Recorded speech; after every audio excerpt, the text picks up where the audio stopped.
The coffee shop smelled of cinnamon and desperation. Mine, mostly. 3 job rejections in 1 week had a way of making even the most optimistic person question their life choices. I tucked a strand of hair behind my ear and adjusted my glasses, scanning the room for an empty table. The place buzzed with the typical morning crowd. Business people tapping frantically on laptops, college students highlighting textbooks, and the occasional tourist studying maps of Boston. I spotted a small table in the corner and made my way through the maze of chairs, clutching my mocha like it was the last life raft on a sinking ship. The coffee was overpriced, but I'd splurged anyway. Small comforts were all I had these days. As I settled into my seat, the bell above the door chimed. The casual hum of conversation dimmed immediately. It was subtle, like someone had turned down the volume knob on the room, but unmistakable. My eyes followed everyone else's to the entrance. A young man walked in, tall, perhaps 25, with dark hair that curled slightly at the ends, and striking blue eyes that contrasted with his olive skin. He wore a tailored black coat over a gray sweater, expensive but understated. Behind him, a much larger man in a dark suit entered, scanning the room with calculating eyes. The bodyguard's presence seemed to fill the space, making the coffee shop feel suddenly smaller. I watched as people averted their gazes, some shifting uncomfortably in their seats. The young man didn't seem to notice, or perhaps he was used to it. He moved with quiet confidence to the counter, where the barista's smile looked plastered on, her hands trembling slightly as she took his order. It wasn't hard to guess who he was. Everyone in Boston knew about the Moretti family. Their name was whispered in corners, their businesses scattered throughout the city like chess pieces on a board they controlled. Vincent Moretti had been running the family's enterprises for over 20 years. I'd seen his picture in newspapers, always accompanying articles about suspected criminal activities that somehow never resulted in convictions. This must be his son. I'd heard rumors, of course. The deaf son of the most feared man in Boston. A curiosity that people discussed in hushed tones. I watched as he pointed to something on the menu board. The barista nodded nervously, her eyes darting to the bodyguard and back. When she asked him a question, he didn't respond, and the awkwardness thickened in the air. She repeated herself louder, as if volume was the issue. The young man touched his ear and shook his head slightly. The barista's face flushed with embarrassment, as she fumbled with a notepad for him to write on. Something in me shifted. I knew that feeling of isolation, of being misunderstood, though certainly not for the same reasons. 3 years of working with deaf children at my previous school in Chicago had taught me many things. But most importantly, it had taught me that communication barriers were more about the unwillingness to find alternative paths than actual inability. Before I could question my impulse, I stood up and walked to the counter. The bodyguard's eyes locked onto me immediately, his hand shifting slightly toward his jacket. I swallowed hard but kept moving. "Excuse me," I said, then turned to the young man and signed. "Would you like some help ordering?" The surprise that flickered across his face was instant. His blue eyes widened, studying me with sudden intensity. The corner of his mouth lifted slightly. "You know ASL." His hands moved fluidly, with what I recognized as a slight Boston accent in his signing. "Yes," I replied. "I used to teach deaf children. I'm Emma." "Marco," he signed back, "and yes, I would appreciate the help. She doesn't understand what I want." I turned to the barista, who was watching our exchange with evident relief. "He'd like a double espresso, no sugar, and one of those chocolate croissants," I explained, signing simultaneously so Marco could follow. "Oh, thank God," she muttered. I had no idea what he was trying to order. I felt a flash of irritation. "Maybe the coffee shop could benefit from basic sign language training for staff," I suggested, keeping my voice light but pointed. The barista had the grace to look embarrassed as she rang up the order. I glanced back at Marco, who was watching me with undisguised interest. "Thank you," he signed. "Not many people in Boston know ASL." "Happy to help," I replied, suddenly aware of the bodyguard's unwavering stare. I should get back to my table. "Wait," Marco signed quickly. "Would you join me? It's rare to find someone I can actually talk to." The request caught me off guard. Warning bells rang in my head. This wasn't just any person asking to share a table. This was a Moretti. The implications made my stomach tighten. But something in his expression, a mixture of hope and resignation, as if he expected rejection, Made my decision for me. Sure, I signed. Let me grab my things. As I turned to collect my belongings, I caught sight of several patrons watching our interaction with poorly concealed curiosity. Some quickly looked away when they noticed my gaze. Others whispered behind cupped hands. I straightened my shoulders and walked back to Marco, who was now receiving his order. We settled at a table by the window, the morning light casting patterns across the wooden surface. The bodyguard positioned himself at a nearby table, close enough to intervene if necessary, but giving us a semblance of privacy. "So, Emma," Marco signed after taking a sip of his espresso. "What brings you to Lucia's at 9 a.m. on a Tuesday looking like the world is ending?" I laughed, surprised by his directness. "Is it that obvious?" He shrugged, his eyes crinkling slightly at the corners. "I'm good at reading people. Even without hearing, I notice things others don't. Job hunting," I admitted. "I moved to Boston 3 weeks ago for a teaching position, but the school lost its funding for the special education program. Now I'm scrambling for alternatives." "What do you teach?" "I specialize in education for deaf and hard-of-hearing children. I worked at a school in Chicago for 3 years." Interest sparked in his eyes. "Why Boston?" I hesitated, unsure how much to share with this stranger. But there was something disarming about him that made the truth slip out easily. "My mother got sick. Cancer.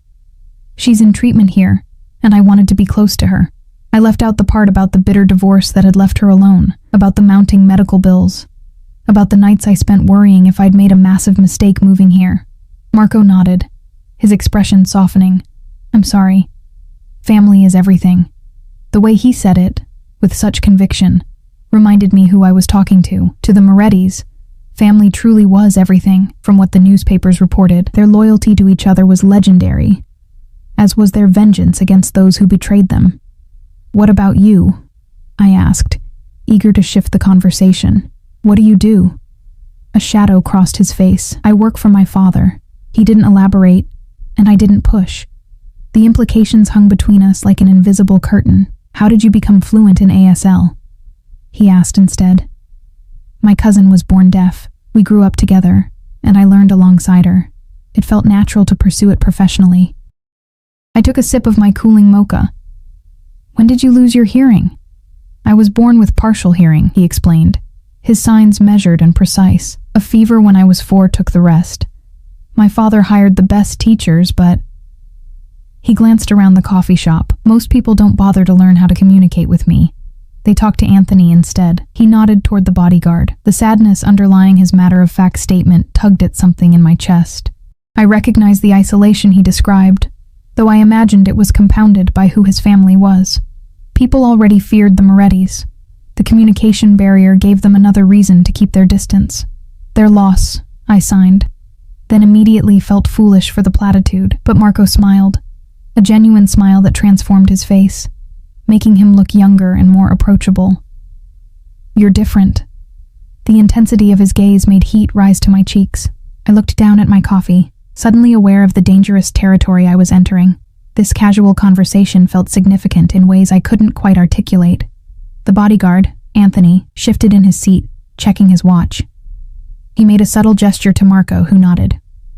"I have to go," Marco signed, disappointment evident in his expression. "Business meetings, the bane of my existence." I nodded, ignoring the strange twinge of regret I felt. This was for the best. One pleasant conversation with Marco Moretti was already one more than was prudent. He hesitated, then reached into his coat pocket and pulled out a sleek business card holder. He withdrew a card and placed it on the table between us. "If you're looking for a job, my family's foundation runs a school for deaf children in the North End. They're always looking for qualified teachers." His fingers lingered on the card. No pressure. Just an option. I stared at the card. Moretti Family Foundation was embossed in elegant script, with an address and phone number beneath. My throat tightened. A job. Exactly what I needed. But working for the Morettis, thank you. I signed, taking the card carefully. "I'll think about it." Marco stood, buttoning his coat. Anthony was already at attention, scanning the room with practiced vigilance. "It was nice meeting you, Emma," Marco signed. "Maybe I'll see you again." "Maybe," I replied, knowing I should hope otherwise. As they left, conversation in the coffee shop gradually returned to its normal volume. I sat alone, turning the business card over in my fingers, feeling the weight of it beyond its physical presence. A simple piece of paper that represented a choice, one that could change everything. I slipped the card into my wallet, telling myself I was just keeping my options open. But as I gathered my things to leave, I couldn't shake the memory of Marco's smile, or the connection that had sparked between us in those brief moments. A connection built on something as simple as being seen and heard, in a world that often overlooked us both for different reasons. Outside, the autumn air was crisp against my skin. Fallen leaves crunched beneath my boots as I walked toward the subway station. Boston was still unfamiliar territory, a maze of historic streets and modern buildings that I hadn't quite figured out how to navigate. I was so lost in thought that I didn't notice the black SUV idling at the curb until I was almost past it. The window rolled down smoothly, revealing Marco's face. He motioned for me to wait. My feet froze to the sidewalk as Anthony emerged from the driver's side and opened the back door. Marco stepped out, his movements graceful despite the suddenness of his appearance. "Sorry," he signed. "I forgot to ask something important." My heart hammered against my ribs. "What's that?" "Your phone number," he signed, a hint of mischief in his eyes, "in case you have questions about the school." "Oh," I said aloud, forgetting to sign in my surprise. I quickly corrected myself, of course, for professional reasons. His smile widened, telling me he saw right through my pretense. Nevertheless, he pulled out his phone and handed it to me. I typed my number with trembling fingers, wondering if I was making the biggest mistake of my life. When I handed the phone back, our fingers brushed. The brief contact sent an unexpected jolt through me, and I quickly withdrew my hand. "Thank you, Emma," he signed. "I'll be in touch." As the SUV pulled away, I stood rooted to the spot, watching until it disappeared around a corner. Only then did I release the breath I'd been holding. I had just given my phone number to the son of Boston's most notorious crime boss. And worse, much worse. I was looking forward to hearing from him. What had I gotten myself into? That night, I lay awake in my tiny apartment, staring at water stains on the ceiling while my mind replayed the morning's encounter. The business card sat on my nightstand, its presence almost accusatory in the dim glow of streetlights filtering through thin curtains. I'd checked out the Moretti Family Foundation online. It was legitimate. A well-funded school for deaf children, praised for its innovative programs and impressive results. The kind of place I'd dreamed of teaching at. But the source of that funding, I turned over, burying my face in my pillow. Working there would mean being connected to the Moretti family, to Marco. The thought brought both thrill and dread in equal measure. My phone buzzed on the nightstand, making me jump. An unknown number. My pulse quickened as I opened the message. "It's Marco. Did you consider the school?" "No pressure, just curious." I sat up, clutching the phone. How did a simple text feel so weighted? I typed and deleted several responses before settling on, "Still thinking about it. It looks impressive." The reply came quickly. "Come see it tomorrow. I can show you around. 10 a.m. My finger hovered over the screen. The practical part of me knew I needed a job. My savings were dwindling fast, and my mother's medical bills weren't going to pay themselves. The cautious part reminded me who the Morettis were, what they were capable of. But another part? A part I was trying desperately to ignore. Remembered the way Marco's eyes had lit up when I signed to him, how genuine he'd seemed. "Okay," I typed back. "Text me the address." Sleep eluded me for the rest of the night. The following morning, I dressed with particular care, professional, but not stuffy. Dark jeans, a cream blouse, and a navy blazer. My hair twisted into a neat bun. I wanted to look like someone who belonged at a prestigious school, not someone desperate for employment. The Moretti Family School for the Deaf was housed in a beautifully renovated historic building in Boston's North End. Red brick and large windows, with a small courtyard where children played during what appeared to be a morning break. It looked nothing like what I'd imagined a mob-funded institution would be. It looked perfect. As I approached the wrought iron gates, I spotted Marco waiting at the entrance. He wore a light gray suit that accentuated his lean frame, his dark hair styled away from his face. He noticed me immediately, his expression brightening. Behind him stood Anthony, as ever, his watchful presence a stark reminder of who Marco was. "You came?" Marco signed when I reached him, a hint of surprise in his movements. "I said I would," I replied, trying to keep my signs casual despite my nerves. "Many people say things they don't mean," he signed, and there was a flash of something vulnerable in his eyes before his expression returned to polite interest. "Ready for the tour?" I nodded, and he led me through the gates. Children ranging from preschool to early teens moved around the grounds, some signing animatedly, others using a mix of sign and speech. They glanced curiously at me, but seemed completely comfortable with Marco's presence. A few even waved enthusiastically at him, and he returned their greetings with obvious affection. "They know you well," I observed. "I visit often," he signed. "It's important to me." We entered the building, where the halls were lined with colorful artwork. Marco guided me through classrooms equipped with the latest technology, a library with an extensive collection of resources for deaf education and specialized rooms for speech therapy and auditory training. Everything was state-of-the-art, better than any school I'd ever worked in. In one classroom, a teacher was instructing teenage students in advanced mathematics. When she spotted Marco, she smiled broadly and signed a greeting. Marco introduced me, explaining that I was considering joining the staff. "We desperately need someone for the elementary group," she signed. "Our last teacher left for family reasons." "What age group?" I asked, professional interest overtaking my reservations. 7 to 9-year-olds, she replied. "Bright kids, but they need someone who really understands deaf education." "Are you certified?"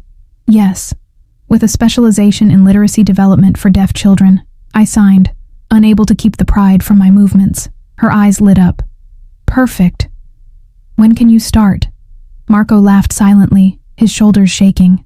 "Let her see the rest of the school first, Diane." As we continued the tour, I found myself increasingly impressed and confused. Everything about the school was legitimate, focused genuinely on providing quality education.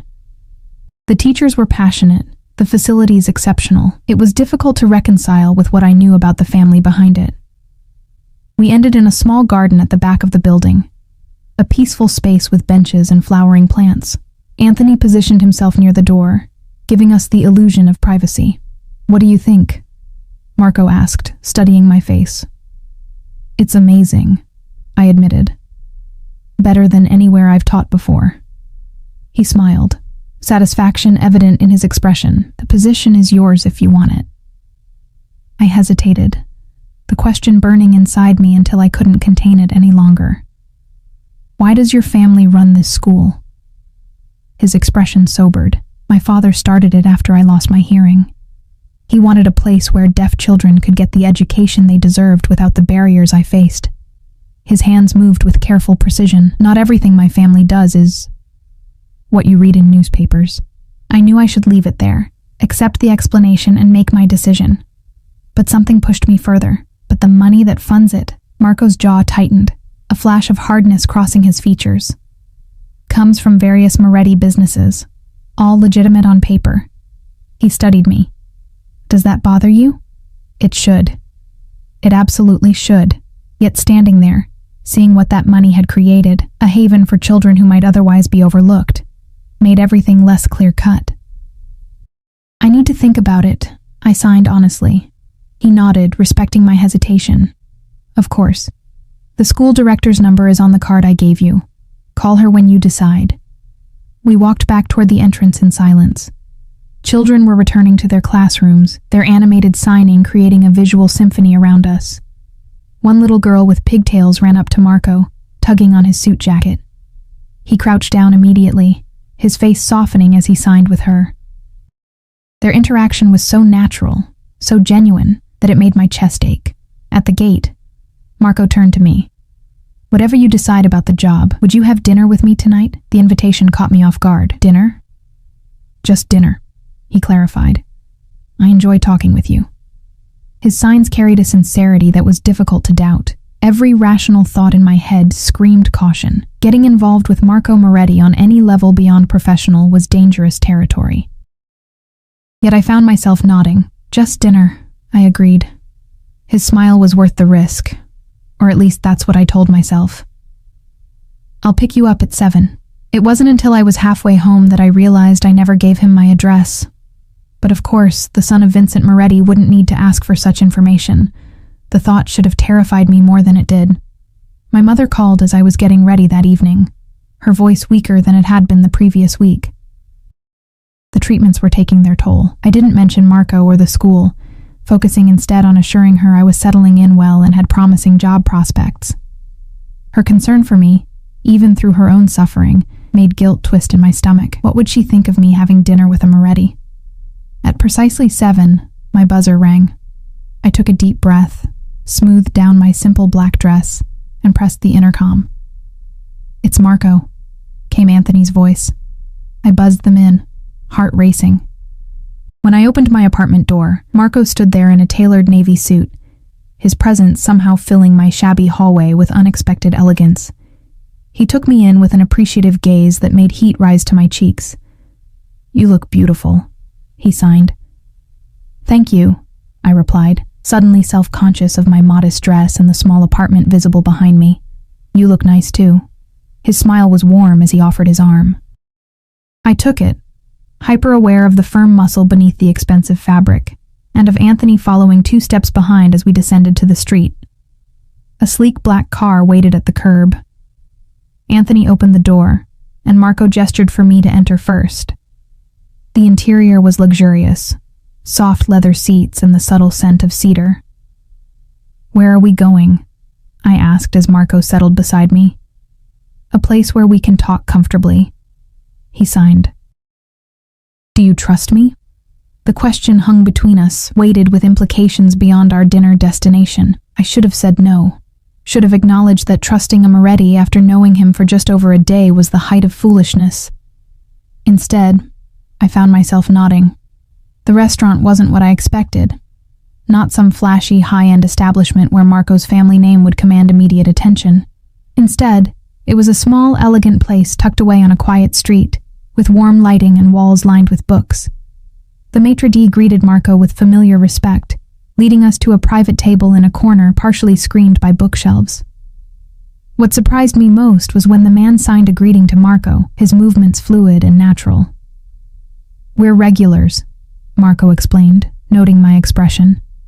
"The owner's daughter is deaf. He made sure all his staff learned ASL."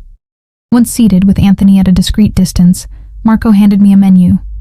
"Order anything you want. Their seafood is excellent."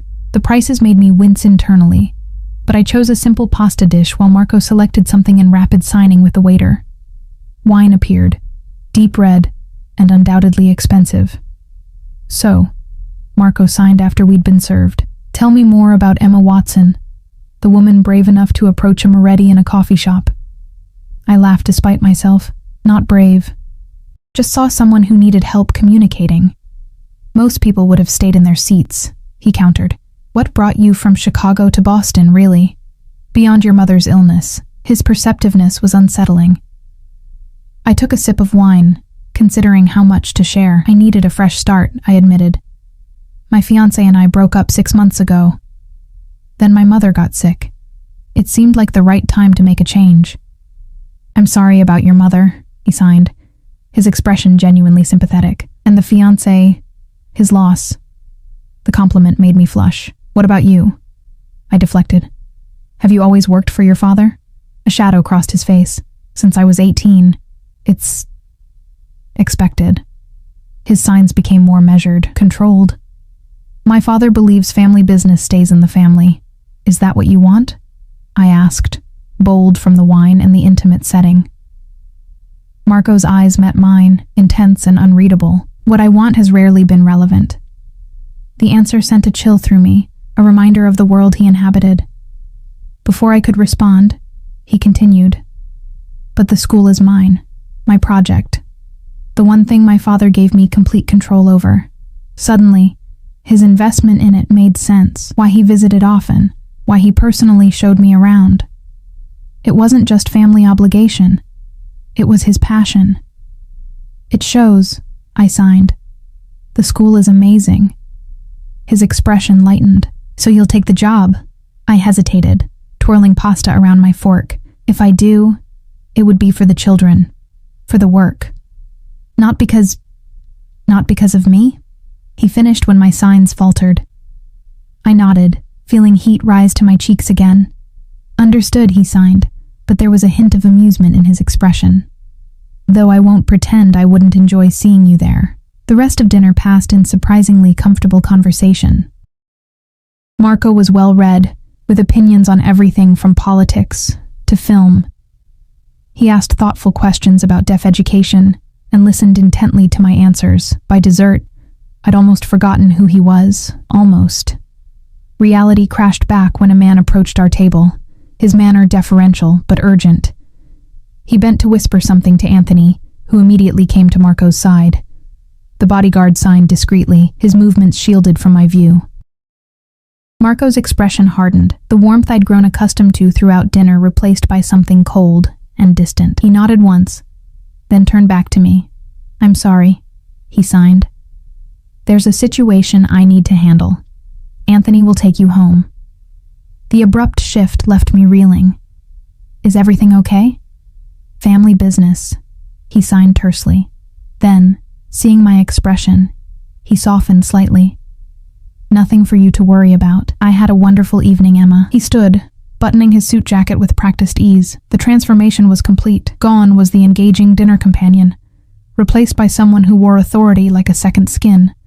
This was Marco Moretti, son of Boston's crime lord. The reminder was jarring. "Think about the job," he signed before leaving. "The children need someone like you."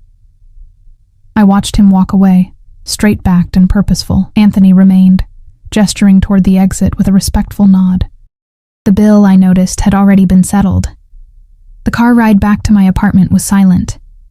When we arrived, Anthony walked me to my door. A courtesy or surveillance, I wasn't sure which. "Mr. Moretti enjoyed your company," he said, his first words to me directly. "That's rare." Before I could respond, he handed me a small box. He asked me to give you this. Inside was a delicate silver bracelet with a single charm, a small hand in the ASL sign for friend. The gesture was both thoughtful and presumptuous, just like its giver. That night, I made my decision.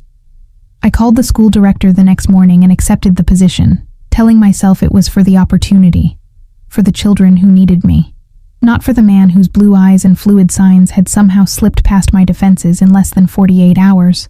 I started the following Monday, determined to keep things professional. But as I arranged my new classroom, I couldn't help wondering when I would see Marco again and what complications would follow when I did. 3 weeks into my new job, I'd fallen in love with the school. My students were bright, eager, and responded well to my teaching methods. The facilities were everything I could have dreamed of, and my colleagues welcomed me warmly. If I occasionally glanced at the entrance, hoping for a glimpse of dark hair and blue eyes, I refused to acknowledge it, even to myself. Marco hadn't returned to the school since our dinner. No calls, no texts. The silver bracelet remained in its box, untouched. I told myself it was for the best, that the connection I'd felt had been magnified by the novelty of meeting someone who could sign, by the excitement of a new city and a fresh start. Yet disappointment lingered. "Emma?" Diane caught my attention as I was gathering my things after the school day ended. "There's a staff meeting in 10 minutes. Didn't you see the email?" I shook my head, following her to the conference room. Most of the teachers were already seated, an air of anticipation palpable in the room. I slid into an empty chair, raising my eyebrows questioningly at Diane. "Quarterly budget review," she signed discreetly. "The Moretti Foundation representatives attend." My heart skipped. "Representatives?"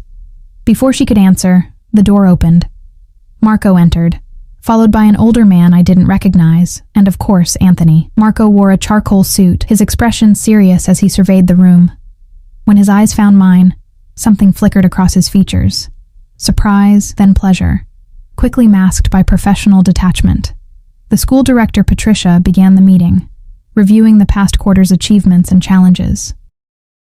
I tried to focus, but my awareness of Marco's presence made it difficult. He sat at the head of the table, occasionally signing questions or comments, his movements precise and authoritative. This was a different Marco than the one who had dined with me, This was the businessman, the Moretti heir. The juxtaposition was jarring. When the meeting concluded, teachers began filtering out. I gathered my notes, planning a quick escape, but Marco intercepted me at the door. "I didn't know you'd taken the job," he signed, his expression guarded. "I started 3 weeks ago," I replied, keeping my signs professional despite the flutter in my chest. "Your father's representatives hired me. I've been away on business." A pause, his eyes searching mine. "I would have welcomed you personally otherwise." The older man approached, eyeing me with interest. Marco straightened slightly. "Father, this is Emma Watson, our new elementary educator," he said aloud, his voice startling me. I'd never heard him speak before. His speech was slightly impaired but understandable, the words carefully formed. "Emma, my father, Vincent Moretti." I froze. Vincent Moretti stood before me, immaculately dressed in a tailored suit that probably cost more than my monthly rent. His hair was silver at the temples, his face lined but handsome, with the same striking blue eyes as his son. Power emanated from him like heat from a flame. "Miss Watson," he said, extending his hand. "Marco tells me you're quite talented with our children." I shook his hand, acutely aware of its firmness. "I'm still getting to know them, but they're wonderful students. My son has excellent judgment about people," Vincent continued, his gaze assessing. "A valuable quality in our line of work." Marco shifted slightly, signing something to his father that I couldn't quite catch. Vincent's eyes narrowed, but he nodded. "We're having a family dinner this Sunday," Vincent said, returning his attention to me. "Marco would like you to attend." It wasn't a request, it was a statement of fact. I glanced at Marco, whose expression remained carefully neutral. Thank you, but I usually visit my mother on Sundays," I stammered. "Bring her," Vincent replied smoothly. "I understand she's receiving treatment at Boston Medical. Our family has connections there. Perhaps we could be of assistance." The casual mention of my mother's condition, information I hadn't shared with Marco, sent a chill through me. Of course they'd investigated me. I was a stranger who had approached the heir to their empire. "That's very kind, but she's not well enough for social gatherings," I said, striving to keep my voice steady. Vincent studied me for a moment, then inclined his head slightly. "Another time, then. Marco will arrange it." He turned to his son. "The car is waiting." After Vincent departed, Marco lingered, Anthony maintaining a discreet distance. "I'm sorry about that," Marco signed, his movements conveying frustration. "My father can be insistent." "He investigated me," I signed back, unable to hide my discomfort. Marco's expression turned apologetic. "Standard procedure for anyone who works closely with family." "I should have warned you. Is that what I'm doing? Working closely with family?" The question carried more weight than I intended. His eyes held mine. "I'd like you to be." The directness of his response caught me off guard. Before I could formulate a reply, he continued, "Have dinner with me tomorrow. Just us." He paused. "Please." I should have declined. Should have established firm boundaries. Instead, I found myself nodding. "Good," he signed, relief evident in his expression. "I'll pick you up at 7. As I watched him leave, Diane appeared at my side, her eyes wide. "Vincent Moretti knows who you are," she signed rapidly. "Do you realize how unusual that is?" I did, and that knowledge sat uneasily in my stomach long after I returned home. The next evening, Marco arrived alone. No Anthony, no black car with tinted windows. Instead, he drove himself in a sleek Audi, dressed casually in dark jeans and a gray sweater that made his eyes appear even bluer. The transformation from businessman to just Marco was disarming. "No bodyguard tonight?" I signed as we walked to his car. "I negotiated a night off," he replied with a wry smile. It wasn't easy. He drove us to a small Italian restaurant on the waterfront, far from the tourist areas. The owner greeted him warmly, leading us to a table on a private terrace overlooking the harbor. Marco ordered in fluid Italian, his hands occasionally moving in gesture as he spoke. "This place reminds me of home," he signed when the owner left. "My grandmother's cooking." "You speak Italian too," I observed. "And English." "That's impressive for someone who lost their hearing young." "My father insisted," he explained. "Reading lips, speech therapy, multiple languages." He was determined my deafness wouldn't limit me. There was a complex mixture of emotions in his expression: gratitude, resentment, pride. Was it difficult, growing up as Vincent Moretti's son? Marco considered the question, his fingers absently tracing the stem of his wineglass. Being a Moretti comes with expectations. Being the deaf son of Vincent Moretti, that came with something to prove. And have you proven yourself? I asked, genuinely curious. His smile didn't reach his eyes. Every day, the food arrived. Authentic Italian dishes that tasted like they'd come from a grandmother's kitchen rather than a restaurant. As we ate, Marco gradually relaxed, the weight of his family name seeming to lift slightly from his shoulders. Tell me about your mother, he signed between courses. I hesitated, then decided honesty was best. She has lymphoma. The prognosis is uncertain. I swallowed hard. The treatments are expensive, even with insurance. Marco nodded, his expression softening. That's why you needed the job so badly. One of the reasons, I admitted. He was quiet for a moment, seeming to debate something internally. Let me help. I stiffened immediately. I don't want charity. Not charity, he clarified quickly. We have connections at the hospital. Better doctors, experimental treatments, no strings attached. There are always strings, I signed, my movements sharp with sudden anger, especially with your family. As soon as the words left my hands, I regretted them. Marco's expression closed off, the openness of moments before replaced by careful control. I'm not offering Moretti money, he signed after a tense pause. I'm offering access to resources that could help your mother. But if you'd rather maintain your moral high ground than accept help that could save her life, that's your choice. Shame washed over me, followed by confusion. Was I being proud or prudent? Where was the line between accepting help and becoming indebted to a family like the Morettis? I'm sorry, I signed eventually. It's complicated. His expression softened. Life usually is. He reached across the table, his fingers brushing mine briefly. Think about it. The offer stands, no matter what. No matter what. The phrase lingered in my mind. No matter what happened between us. No matter if I reciprocated the interest I saw in his eyes. The rest of dinner passed in lighter conversation. Marco told stories about the school's founding, about his travels, about books he'd read recently.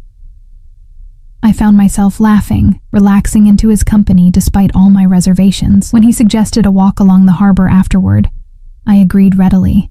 The night was cool, stars visible despite the city lights. We strolled in comfortable silence, our hands occasionally brushing. The contact sent small shocks through me each time. Eventually, we stopped at a secluded viewpoint, the city's skyline glittering across the water. I've missed talking with you, Marco signed, turning to face me. These past weeks, I wanted to see you, but there were complications. What kind of complications? I asked, aware of how close we were standing, of the intensity in his gaze. Family business, he replied. The standard answer, then surprising me. A territorial dispute that needed resolution. My father sent me to New York to handle it. The casual reference to what was almost certainly illegal activity should have repulsed me. Instead, I found myself appreciating his honesty, however limited. Why me, Marco? I signed, the question that had been burning inside me since our first meeting. Why are you pursuing this, whatever this is? His expression turned serious, contemplative. When you first signed to me in that coffee shop, you saw me. Not the Moretti heir, not the deaf man everyone avoids, just me. He paused. Do you know how rare that is in my world? The raw honesty in his eyes made my chest tighten. I understood isolation, had felt it acutely since moving to Boston. But Marco's isolation was different, built of fear, deference, and communication barriers all at once. Before I could respond, he stepped closer, one hand gently cupping my cheek. His eyes asked a question, and despite every rational thought screaming caution, I nodded slightly. His lips met mine, soft and tentative at first, then with growing intensity as I responded. His arms encircled me, strong and secure, and I felt myself melting into him, all reservations temporarily forgotten. When we finally broke apart, both slightly breathless, Marco's eyes were dark with emotion. "I've wanted to do that since I saw you in that coffee shop," he signed. I laughed softly. That would have been forward, even for a Moretti. His answering smile was everything I'd been trying not to want. We walked back to his car hand in hand, the night air cool against my flushed skin. The drive to my apartment was charged with unspoken tension, his hand occasionally finding mine across the console. At my door, he kissed me again, deeper and more urgent. It would have been so easy to invite him in, to let whatever was building between us continue its natural progression. Instead, I pulled back slightly. "This is complicated," I signed, my hands unsteady. "Yes," he agreed, not pretending to misunderstand. "But worth exploring, I think." As I watched him drive away, I touched my lips, still tingling from his kiss. I was falling for Marco Moretti, a man whose world was so far removed from mine that it might as well have been another planet. A man whose family business operated outside the law. A man who, despite everything, made me feel seen in a way no one else ever had. The next day at school, I threw myself into teaching, trying to focus on the children, rather than thoughts of Marco. I was helping a student with a reading exercise when Patricia appeared at my classroom door. "Emma, can I see you in my office?" she asked, her expression unreadable. In her office, I found not only Patricia but also a man in a suit I didn't recognize. His posture and the way his eyes scanned the room reminded me of Anthony. "Emma, this is Mr. Russo," Patricia said, her usual warmth notably absent. "He has some questions for you." Mr. Russo smiled thinly. "Miss Watson, I work for the Moretti family, specifically for Mr. Vincent Moretti." My stomach dropped. "What is this about?" "Mr. Moretti is concerned about your growing closeness with his son," Russo said, the euphemism hanging delicately in the air. "He wishes to understand your intentions." Anger flashed through me. My intentions? I'm a teacher at this school. My primary intention is to educate my students.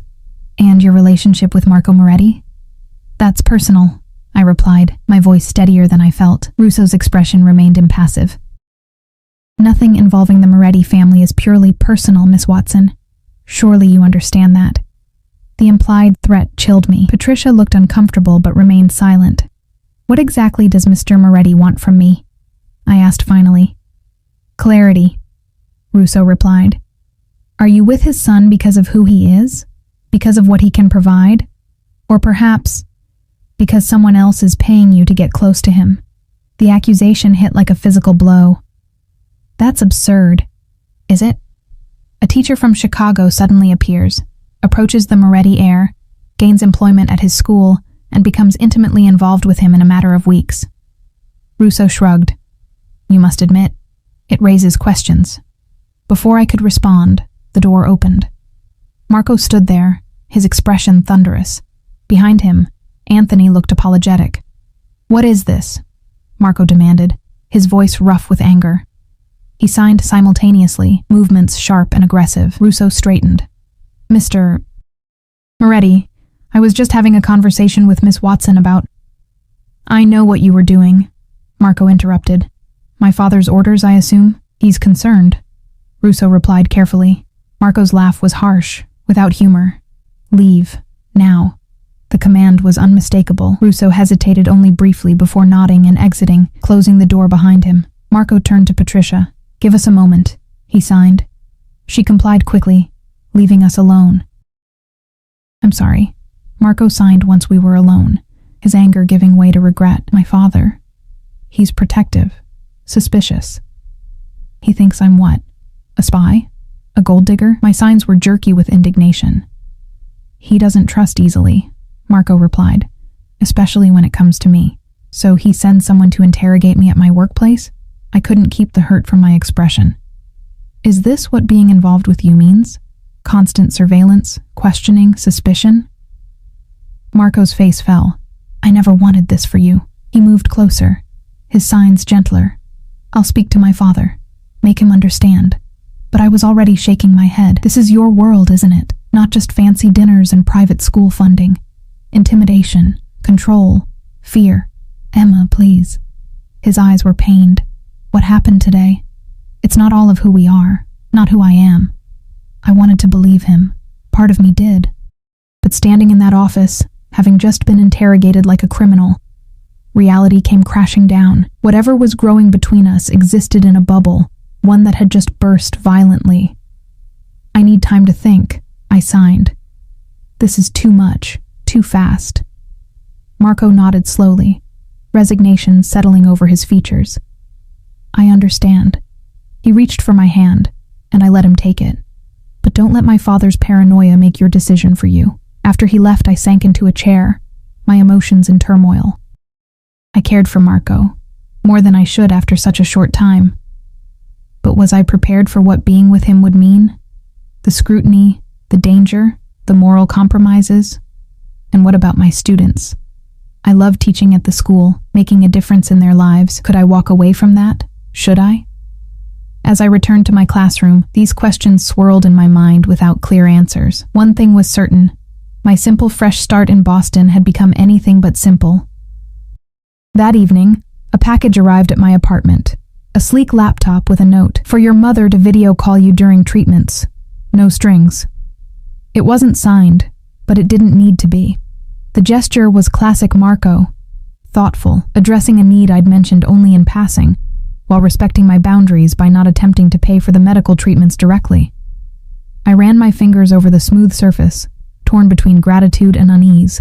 The line between kindness and manipulation blurred when it came from a Moretti. Yet something told me Marco's intentions were genuine, whatever his father's might be. I slept fitfully that night, dreams filled with shadowy figures and blue eyes that watched me from a distance. For a week, I maintained my distance from Marco. I taught my classes, visited my mother, and tried to sort through my conflicted feelings. The laptop proved invaluable. My mother's face lighting up on the screen during her long treatment sessions brought a joy I couldn't regret, whatever its source. Marco respected my request for space, though Anthony's occasional presence near the school reminded me I was still being watched. The realization should have angered me more than it did. Instead, it felt almost like protection, misguided, but well-intentioned. On Friday afternoon, as I was preparing to leave school, Patricia called me into her office. Her expression was grave as she gestured for me to sit.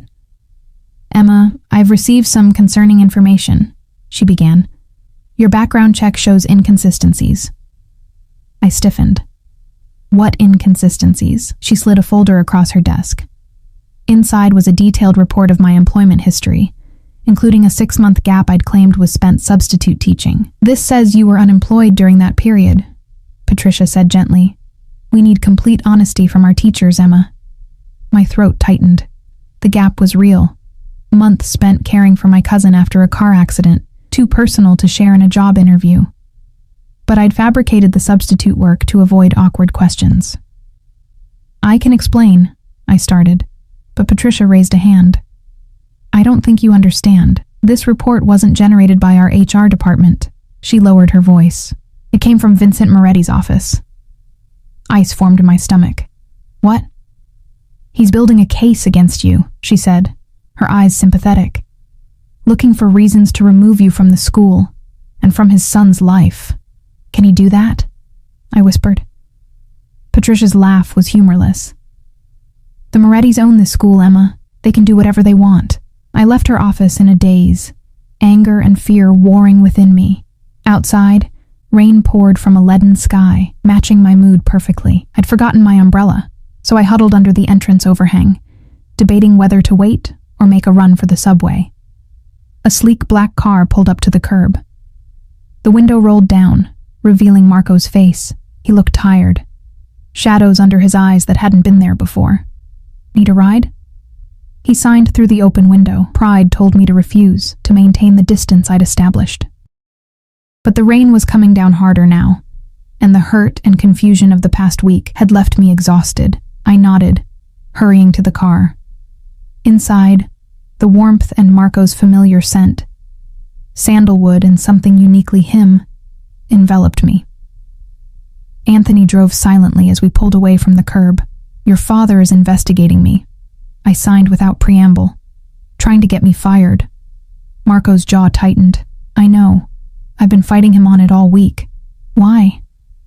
What have I done to make him so suspicious? Marco hesitated, then signed. It's not you specifically. It's anyone who gets close to me that isn't under his control. His expression was pained. My father believes everyone has an agenda. And what do you believe? I challenged. His eyes met mine, intense and unwavering. I believe in what I see, what I feel, what I know about you. The sincerity in his gaze made my anger falter. Your father could destroy my career, Marco. He's already found things in my background. The gap in your employment? At my surprised look, he continued, I saw the report. I told him it was irrelevant. It's not irrelevant if it gets me fired. Marco's expression hardened with determination. That won't happen. I won't let it. How can you stop it? I signed, frustration evident in my movements. You said yourself, your father controls everything. Not everything, Marco replied. Not this. Not us. The us hung between us, a concept both terrifying and thrilling. Before I could respond, he continued. Come to dinner tomorrow night, he signed. My house. I want to show you something. After everything, I should have declined. Yet looking at him, the earnestness in his eyes, the tension in his shoulders that spoke of battles fought on my behalf, I found myself nodding. Just dinner, I qualified. His smile was worth the risk. Just dinner. And maybe a revelation or two. The next evening found me at an elegant brownstone in Beacon Hill, far grander than I'd imagined. Anthony admitted me with a respectful nod, leading me through a foyer adorned with tasteful artwork to a spacious living room. The decor surprised me. Warm colors, comfortable furniture, bookshelves filled with well-worn volumes. Not the cold, ostentatious display of wealth I'd expected from a Moretti. Marco emerged from what appeared to be a kitchen, dressed casually in jeans and a simple button-down shirt, sleeves rolled to the elbows. Seeing him in this domestic setting, away from his father's shadow, made something shift in my perception. Welcome to my home, he signed. His movements relaxed. Not what you expected? I smiled ruefully. I think I pictured something more mobster chic. Gold fixtures and security cameras. He laughed. The security system is state-of-the-art, but hidden. As for the decor, this is my space. The one place I don't have to be a Moretti. The distinction was telling. He gave me a tour. A home office with specialized computer equipment, a small gym, a kitchen where something delicious simmered on the stove. Everything spoke of careful curation, of a sanctuary created with intention. You cook? I asked, as he stirred what appeared to be a rich pasta sauce. Another skill my father insisted I master. He replied with a wry smile, independence above all. Can't rely on others for basic needs. We ate at a small table in a windowed alcove overlooking a private garden. The food was excellent. Homemade pasta with a sauce Marco explained had been his grandmother's recipe. Wine was poured, conversation flowed, and the tension of the past week gradually dissipated. You said you wanted to show me something, I reminded him as we finished our meal. Marco nodded, his expression turning serious. He led me to his office, where he unlocked a drawer in his desk and withdrew a thick folder. This is what I've been working on, he signed, handing it to me. Inside were legal documents, deeds, trust agreements, financial statements. I looked up, confused. I don't understand. Marco sat on the edge of his desk, his signs measured and deliberate. I've been transferring ownership of the school to an independent trust. My father will have no control over it, or over who works there. I stared at him, the implications slowly dawning. You're doing this for me? Partly, he admitted. But I've been planning it for months. The school should stand on its own, separate from my family's other interests. The distinction he drew between himself and the family business was becoming clearer. Marco might work for his father, might participate in aspects of the Moretti empire, but he had boundaries, lines he wouldn't cross, principles he maintained. Why are you showing me this? I asked. His expression softened. Because I want you to understand who I am, separate from my name, what matters to me. He paused, gathering his thoughts. And because I'm falling in love with you, Emma. I need you to know what that means. The complications, yes, but also the possibilities. The declaration left me speechless. Love, such a small word for the emotional hurricane it represented. Was that what this overwhelming connection was? This feeling that had grown so rapidly, so unexpectedly? Marco, My hands faltered, unsure how to respond. You don't need to say anything, he signed quickly. I know it's too soon, too complicated, but I wanted to be honest. The vulnerability in his eyes undid me. I stepped closer, reaching up to touch his face. He leaned into my hand, his eyes closing briefly at the contact. When they opened again, the intensity there took my breath away. I kissed him, pouring into it all the confusion and longing and fear I couldn't express with words or signs. His arms encircled me immediately, drawing me closer with a desperation that matched my own. The kiss deepened, months of tension culminating in a connection that felt both inevitable and revolutionary. When we finally broke apart, breathing heavily, Marco's eyes were dark with desire. But there was uncertainty there too, a question he wouldn't pressure me to answer. I made my decision, taking his hand and leading him from the office toward what I'd glimpsed earlier as his bedroom, his eyebrows raised slightly, seeking confirmation. Are you sure? He signed, his movements careful despite the obvious want in his expression. In answer, I kissed him again, softer this time but no less meaningful. Whatever came after, whatever complications we would face, this moment was ours alone. What followed was a revelation. Marco's hands, so eloquent in their signing, proved equally expressive in other ways. His attention to my reactions, the way he sought confirmation at each new step, made me feel both cherished and desired. When we finally came together, the connection transcended the physical. Communication without words or signs, understanding at its most fundamental. Afterward, lying in his arms, I traced patterns on his chest, my mind quieter than it had been in weeks. Marco watched me, his gaze soft in the dimmed light. What are you thinking? He signed, one-handed to avoid disturbing my position against him. That this would terrify me if it didn't feel so right. I replied honestly. His smile was tinged with sadness. My world isn't easy to navigate, Emma. My father won't stop trying to protect what he sees as his, including me. I know. I propped myself up on one elbow to sign more clearly, but I'm not afraid of difficult things. I'm afraid of losing myself in them. He nodded, understanding in his eyes. I would never ask you to become something you're not, to compromise what matters to you. And what about you? I countered. Your father expects you to take over eventually, to become him. Marco's expression darkened. That's a battle I've been fighting my whole life. His signs became more emphatic. I work for my father. I respect him. But I'm not him, and I never will be. The conviction in his movements reassured me more than any promise could have. Whatever path Marco walked, it was his own. Influenced by his family but not dictated by it, we spent the night together, talking into the early hours, sharing stories and dreams in the intimate darkness. I learned about his childhood struggles with deafness, his complicated relationship with his father, his hopes for the school. In turn, I told him about my cousin who had inspired my career, my mother's illness, my broken engagement to a man who'd ultimately found my dedication to deaf education limiting. Morning found us tangled together, sunlight streaming through half-drawn curtains. I watched Marco sleep, his face relaxed and younger without the weight of the Moretti name visible in his expression. For a moment, we were just two people who had found each other against the odds. No family complications, no moral quandaries.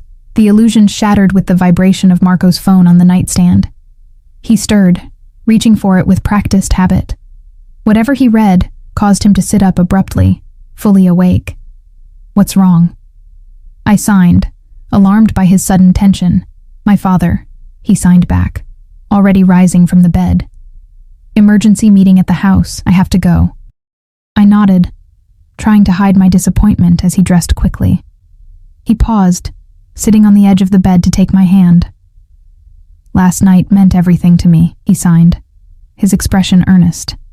We'll talk more when I get back. After a lingering kiss, he was gone, leaving me alone in his house. Anthony, I presumed, had gone with him. The sudden solitude felt strange after the intimacy of the night. I showered and dressed, finding my way to the kitchen where I discovered a coffee maker and helped myself. As I sipped from a mug, wandering the living room and examining Marco's book collection, the front door opened. Expecting Marco, I turned with a smile that died instantly. Vincent Moretti stood in the doorway, impeccably dressed despite the early hour. His eyes took in my presence, wearing yesterday's clothes, clearly having spent the night, with cold calculation. "Miss Watson," he said, his tone deceptively mild. "How convenient to find you here." Fear prickled along my spine, but I lifted my chin, refusing to show it. "Mr. Moretti, Marco had to leave for a meeting with you." "Yes, a situation that required his immediate attention." Vincent stepped further into the room, closing the door behind him, which gives us an opportunity to speak privately. I set down my coffee cup, my hand trembling slightly. "What do you want to talk about?" Vincent smiled, the expression not reaching his eyes. "My son, of course, and your rapidly developing relationship with him. With all due respect, that's between Marco and me. Nothing involving my son is that simple." Vincent replied, moving to sit in an armchair. He gestured for me to take the seat opposite. "It wasn't a request. Please join me. This won't take long." I sat reluctantly, my back straight and tense.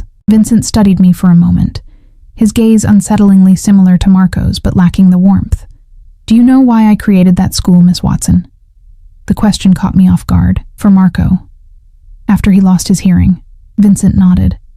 "My son faced a world that would see his deafness as a weakness. I refused to allow that." His expression hardened.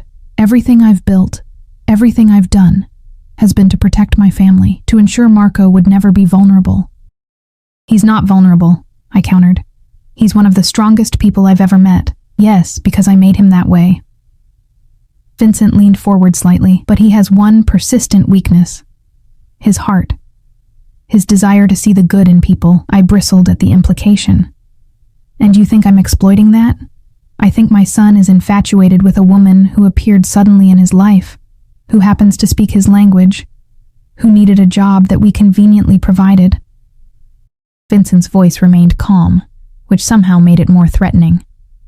"A woman whose background investigation reveals interesting gaps and inconsistencies."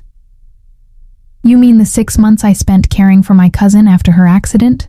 I challenged. "Is that the great secret you think gives you power over me?" Surprise flickered briefly in his eyes. "Marco told you about the investigation." "Yes, he did, because unlike you, he trusts me." Vincent smiled thinly. "Trust is a luxury in our world, Miss Watson. One we cannot always afford." "It's not a luxury," I insisted. "It's a foundation. Something Marco understands even if you don't." His expression hardened. "Let me be direct. I've come to offer you a proposition." My stomach sank. "What kind of proposition?" $1 million, Vincent said simply. "To leave Boston. Leave my son's life completely. No contact. No goodbyes. Just disappear." The amount shocked me. More money than I could hope to earn in decades of teaching. Money that could pay for my mother's treatments, secure her future care, solve so many problems. Vincent saw the calculation in my eyes. "Think of your mother, Emma. The experimental treatments she could access. The comfort she could live in during her remaining time. The use of my first name, the intimate knowledge of my greatest vulnerability. It was manipulation at its most refined. And yet, the offer dangled before me like forbidden fruit. And if I refuse?" My voice was steadier than I felt. "Then you choose to remain in a world you don't understand, with dangers you can't foresee." His tone was matter of fact. "My son believes he can protect you. He cannot. Not from everything. Not from everyone." The implied threat sent a chill through me. "You would hurt me to hurt your son?" Vincent looked genuinely offended. "I would never harm a woman, but our business creates enemies, Miss Watson. Enemies who might see you as a way to reach Marco. To reach me." He paused, letting the implications sink in. "The choice I'm offering isn't just about money. It's about safety. Yours and your mother's." I stood, anger overcoming fear. "I think this conversation is over." Vincent remained seated, unperturbed. Consider my offer. You have until tomorrow." He withdrew a card from his pocket, placing it on the coffee table. "This number will reach me directly. I don't need to tell you not to mention this to Marco." After he left, I sank back into the chair, my legs suddenly weak. $1 million. Freedom from financial worry. Safety from the shadowy world I'd glimpsed edges of. All I had to do was break Marco's heart. Break my own. I left Marco's house before he returned, sending a text saying I needed time to think. It wasn't a lie. I had too much to process, too many conflicting emotions and practical considerations swirling in my mind. At my apartment, I found a package waiting, a small, elegant box with no card. Inside was a key, unmistakably to Marco's house. The gesture of trust, coming on the heels of his father's proposition, made tears spring to my eyes. My phone rang. My mother calling from the hospital. Her face on the screen looked tired but determined. "The doctors are talking about a new treatment," she said after our usual greetings. "Something experimental that's showing promising results for my type of lymphoma." My heart leaped. "That's wonderful, but is it covered by insurance?" Her hesitation told me everything. "Not exactly. It's still in trials." "How much?" I asked, already knowing the answer would be impossible on my teacher's salary. "Don't worry about that now," she said, her smile brave. "We'll figure something out." After we hung up, I sat on my bed, Vincent's card burning a hole in my pocket. $1 million. My mother's life. My future with Marco. Impossible choices colliding in a perfect storm. Sleep eluded me that night. By morning, I'd cycled through every possible scenario, every potential outcome of the choice before me. The weight of it pressed on my chest until breathing felt like an effort. I called in sick to school, unable to face my students with such turmoil in my mind. Instead, I visited my mother, watching her sleep through a chemotherapy session, her face drawn and pale against hospital sheets. The sight cemented my determination. Whatever I decided, it would be for the right reasons, not fear, not greed, not manipulation. My phone had been silent since my text to Marco. I imagined him giving me the space I'd requested, respecting my need to process our evolving relationship. The thought of his consideration only made the decision harder. By evening, I'd reached a conclusion. I pulled Vincent's card from my pocket, dialing the number with shaking fingers. "Miss Watson," Vincent's voice answered on the second ring. "I was expecting your call." "I've made my decision," I said, surprised by the steadiness of my voice. "I'd like to meet in person." "Wise choice," he replied smoothly. "The Westland Hotel, penthouse suite, in 1 hour." The Westland was one of Boston's most exclusive addresses, its gleaming facade overlooking the public garden. A doorman ushered me to a private elevator that required a keycard to access the top floor. As the doors closed, I caught my reflection in the polished brass. Pale, determined, a woman at a crossroads. Vincent waited in a living room larger than my entire apartment, Boston's skyline glittering through floor-to-ceiling windows behind him. He stood as I entered, gesturing toward a chair opposite his own. A glass of amber liquid sat untouched on the table between us. "You've considered my offer," he stated rather than asked. "Yes." I met his gaze directly, and I'm declining it. Surprise flickered across his features before his expression settled into careful neutrality. "May I ask why?" "Because leaving wouldn't protect Marco. It would only hurt him." I leaned forward slightly. "And because your son deserves to make his own choices. About his life. About who he loves." "Love," Vincent repeated, the word sounding foreign on his lips. "You believe you love my son after knowing him for what? A month?" "I believe we're building something real," I replied. "Something worth fighting for." Vincent studied me, reassessing. "And the money? Your mother's treatment?" The reminder stung, but I held firm. "We'll find another way." "There is no other way," he said flatly. "Not with your resources. Then we'll manage with what we have." I stood, ready to end the conversation. "I won't be bought, Mr. Moretti. Not even for the best of reasons." As I turned to leave, Vincent's voice stopped me. "You misunderstand me, Miss Watson. I'm not trying to buy you." He paused. "I'm testing you." I turned back, confusion replacing determination. "Testing me?" Vincent gestured for me to sit again. After a moment's hesitation, I complied. My son has been surrounded by people who want something from him his entire life, Vincent explained, his tone matter of fact, his money, his name, his influence. When he told me about you, this teacher who approached him in a coffee shop, who spoke his language, I was naturally suspicious. So you investigated me, threatened my job, offered me money to leave. I couldn't keep the bitterness from my voice. I needed to know what kind of woman had captured my son's heart. Vincent's gaze was penetrating, whether you could be trusted with it. The revelation left me speechless. The entire scenario, from the investigation to the bribe, had been an elaborate test of character. And if I'd taken the money? I asked finally. Then you would have proven me right, Vincent replied simply, and saved my son from eventual heartbreak. Anger flared within me. You had no right to manipulate me like that. I have every right to protect my family. Vincent's tone brooked no argument. Marco is my only son, my legacy.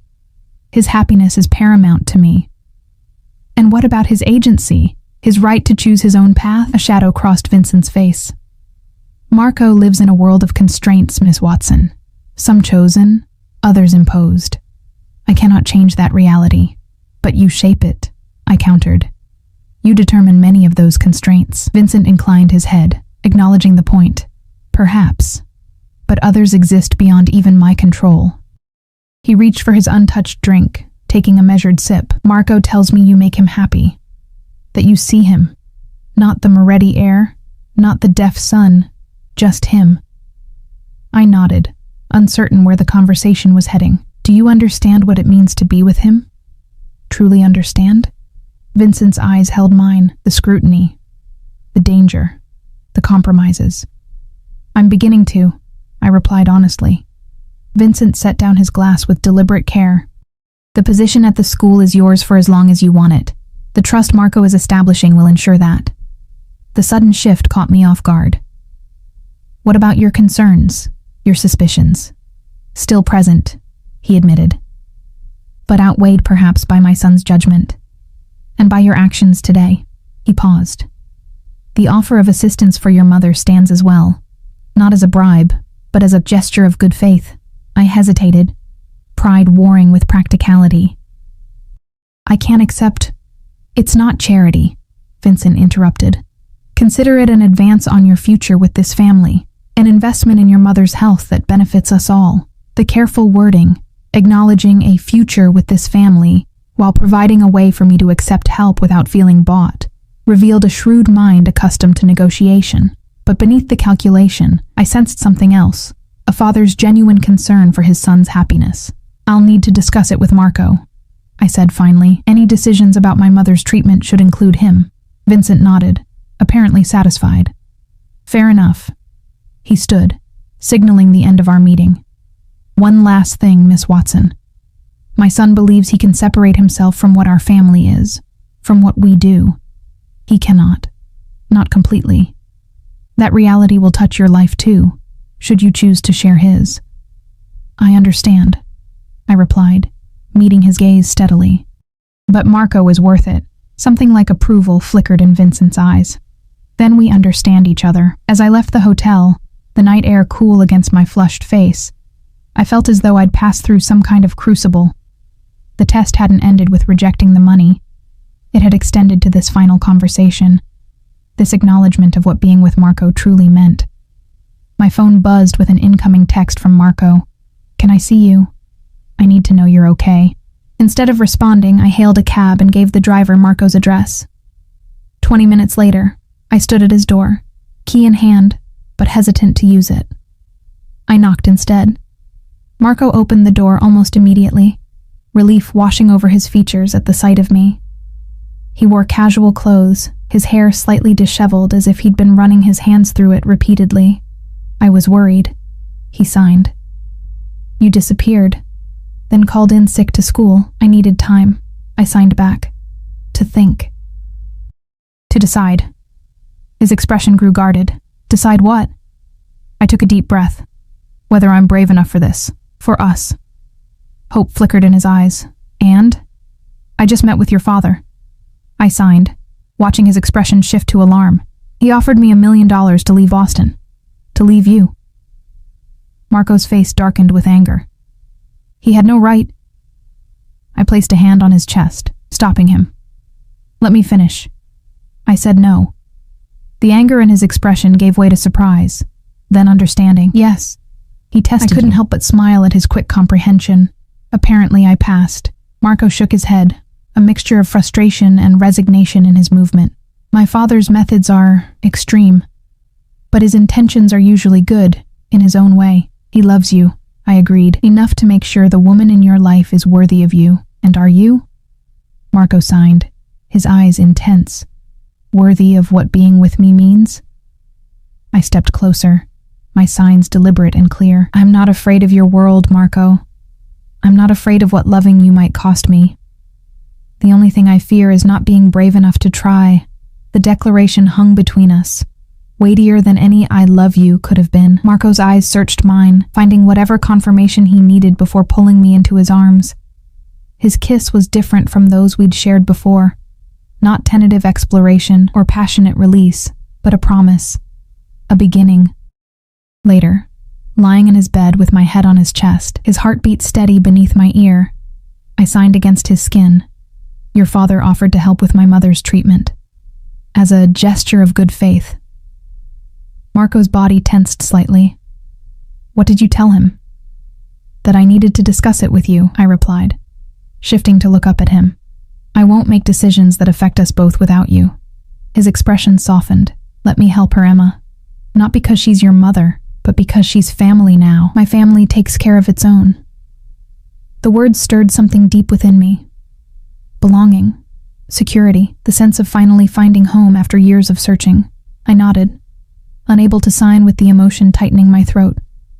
Marco traced my cheek gently. What are you thinking? I gathered myself, signing carefully, that I'm falling in love with you too. That whatever comes next, we'll face it together. His smile was radiant, transforming his face with joy that made my heart swell. Together, he agreed. 6 months later, my mother sat across from me in the garden of Marco's, now our home.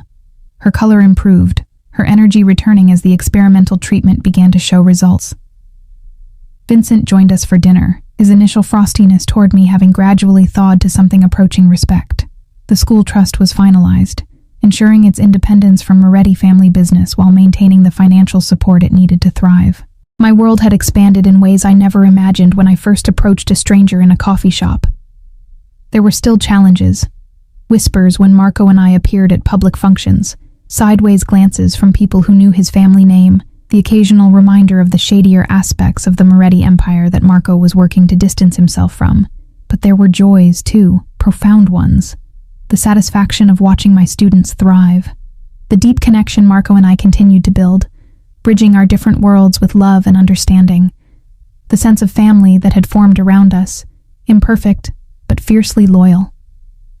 As twilight settled over the garden, Marco's hand found mine under the table, a silent communication more intimate than words or signs. His eyes asked a question I'd answered months ago and continued to answer every day. Was it worth it? This complicated life we'd built together. This love that had emerged from an unexpected moment of connection. I squeezed his hand, my answer unchanged. For him, for us, I would choose this life again and again, complexities and all. The path forward wasn't perfect or simple. The Moretti name still carried its weight of history and expectation. But Marco and I were writing our own story now, one that acknowledged the past without being defined by it, a story that had begun with a simple act of communication in a coffee shop and had grown into something neither of us could have imagined. As darkness fell and lights illuminated the garden, casting soft shadows across familiar faces, I felt the rightness of where I was, who I was with. Whatever came next, whatever challenges or joys awaited us, we would face them as we had faced everything since that first meeting, together, speaking a language all our own, finding connection in a world that had once left us both isolated in different ways. Marco caught my gaze across the table, his eyes warm with understanding. He raised his glass slightly, a private toast only I would recognize. To beginnings, to courage, to love that transcended barriers of all kinds. I raised my glass in return, my heart full with the certainty that some risks were worth taking, some connections worth fighting for. In choosing Marco, I had chosen a complicated path, but also one filled with depth, with meaning, with a love that saw beyond surface and circumstance to the person beneath. And in the end, isn't that what we all seek? To be truly seen, to be genuinely known, to find someone who speaks our language, whatever that language might be. Marco and I had found that in each other, against all odds, and it had made all the difference.